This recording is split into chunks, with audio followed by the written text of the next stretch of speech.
நண்பர்களே, ஒரு வீடியோ பார்த்தீங்கன்னா சமூக வலைதளம் ரொம்ப பரவலா போயிட்டு இருக்கு. பார்க்கறதுக்கே ரொம்ப ரொம்ப மோசமா இருக்கு. இத வெட்கமே இல்லாம இந்த வீடியோவ ஷேர் பண்ணி விடுறீங்க. உங்க அக்காங்க உங்க குடும்பத்தில அக்கா, தங்கச்சி யாராவது பொண்ணு அந்த வீடியோ நீங்க ஷேர் பண்ணி விடுவீங்களா? மெயினா அந்த இந்த வீடியோவ புள்ளைங்க தான் எடுத்து போடுதுங்க. செலிபிரிட்டிங்கிற பேர்ல சொல்லிட்டு சுத்திட்டு திரியுது பார்த்தீங்களா? அந்த புள்ளைங்க தான் இந்த வீடியோ எடுத்து போட்டு ரொம்ப கேவலமாக்கிட்டு இருக்கீங்க. யாருக்காவது உங்க குடும்பத்தில யாருக்காவது நடந்தா அந்த வீடியோ நீங்க ஷேர் பண்ணி விடுவீங்களா? பார்க்கறதுக்கே என்னடா திரும்பி திரும்பி இந்த வீடியோ எனக்கே வந்துகிட்டே இருக்கேன். நானும் சொல்றேன்.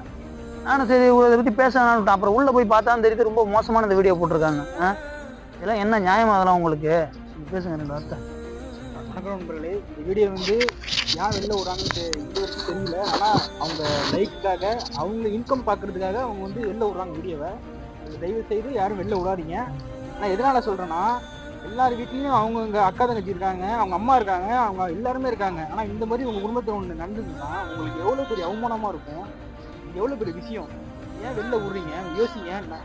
அவங்க நம்ம நம்ம அக்கா தங்கச்சி நினச்சி இதை யாரும் வெளில விடாதீங்க. தயவு செய்து இதை வெளில விடாதீங்க. இது எவ்வளோ அளவுக்கு வெளில விடுறீங்களோ அது மிகவும் அவங்களுக்கு பாதிப்பு. ரொம்ப மோசமான நிலைமையில இன்னமும் இருக்காங்க. அவங்க வீடியோவோட அந்த அந்த பொண்ணு தனியாக ஒரு வீடியோவில் பேசியிருக்கு, கையெடுத்து விட்டுருக்கு. இந்த மாதிரி சொல்லாதீங்க, இந்த மாதிரி வெளில வீடியோ விடாதீங்க அப்படின்னு சொல்லி விட்டுருக்கு. தயவு செய்து விடாதீங்க.